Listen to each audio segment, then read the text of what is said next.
చాలా ఆనందదాయకం. విన్నారు, ఆకళింపు చేసుకున్నారు, బయటికి వెళ్ళి ఏదో చేద్దామనే ఉత్సాహంతో వెళ్తారు. మాట మన్నించి పెద్దలు ఎంబీఆర్ శాస్త్రి గారు రావటం, మదన్ గుప్తా గారు నేనున్నాను కదా నీకు అండా దండా అనే వారు నిల్చోవటం, యమునా పాఠక్ అమ్మాయి నువ్వు వచ్చి ఎంసీ చేయాలంటే నాకు చాలా పనులు ఉన్నాయి, ఎంత పనున్నాయి ఇక్కడ రావాలంటే వచ్చారు. అలా మా చేతన్ గాడి గారు, రామచంద్రమూర్తి గారు, ఎస్వి శర్మ గారు, the youth in the whole team. SV Sharma గారు 75 ఏళ్ల యువకుడు, ఫస్ట్ డే నుంచి వారే ఉండి పనిచేస్తున్నారు. వచ్చే కార్యక్రమం అంటే మనం ఏమనుకుంటామంటే ప్రతి ఋతువులో ఒక కార్యక్రమం చేద్దాం అనుకుంటున్నాం. వచ్చే కార్యక్రమం మాత్రం గట్టిగా యూజీసీ పెడుతున్న నిబద్ధతకి వ్యతిరేకంగా మనందరం ఒకటే అని చెప్పి, ఎందుకంటే కులాల వారీగా ఏ గుడికి వెళ్ళినా అందరు కులాలు అక్కడికి వెళ్తారు. గడపలో కులం, గడప బయట హిందువులం అనే మాట ఒకటి. రెండవది, ఇందాక మనం మదన్ గుప్తా గారు చెప్పారు వ్యాయామశాలలు పెట్టాలని. నేను అక్కడ ఒక్క దగ్గర మాత్రం ఏకీభవించట్లేదు.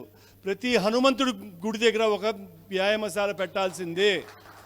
ఇది నేను హనుమాన్ చాలీసా ప్రవచనాలు ఎక్కడ చేసినా కూడా ఈ మాట చెప్పొస్తూ ఉంటాను. దానికి ఇంక నుంచి ప్రతి టెంపుల్కి ఒక 5,000 మనం ఇచ్చి ఒక వ్యాయామశాల మనం పెట్టిద్దాం. ఆ దిశగా మనం ముందుకెళ్దాం. సో ఇంతవరకు మనం ఇంతమంది వచ్చారంటే only because of the WhatsApp university. అంటే ఇంకొక 5-6 బ్యానర్లు మా వాళ్ళు అక్కడక్కడ కట్టి ఉండవచ్చు, కానీ నెల్లూరు నుంచి, విశాఖపట్నం నుంచి, నల్లగొండ నుంచి, అలా ఎంతో ప్రాంతాల నుంచి మన దగ్గరికి వచ్చారు. ఆనందదాయకం. వచ్చేది ఇంకొక 2 monthsలో ఇంకో ప్రోగ్రాం చేసుకుందాం మనం. ఈసారి ఏంటంటే వినతి పత్రాలతోటే ఇక్కడి నుంచి బయటికి వెళ్దాం. We will give a representation. Road మీదకి వెళ్ళగలుగుతామా లేదా అది వేరే విషయం, ఎవరి డిపార్ట్మెంట్ వాళ్ళు చేయాలి. మీ అందరినీ ఉత్తేజపరచడం వరకు ఈ వేదిక వస్తుంది. ఉత్తేజాన్ని మీరు తీసుకుని మీ కార్యాచరణ ఏం చేయాలనేది మీరు ఆలోచించాలి. అక్కడి నుంచి మీరు ముందుకెళ్ళాలి. అందరూ గన్లు పట్టుకోవాల్సిన పని లేదు, అందరూ కళాలే పట్టుకోవాల్సిన పని లేదు.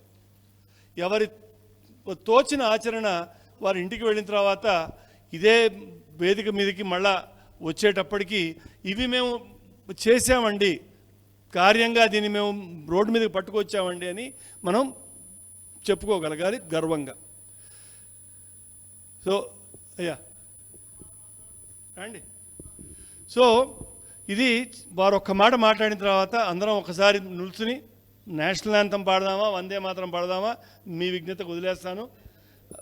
అయిన తర్వాత we will close for the day. Thank you. అందరికీ నమస్కారం అండి.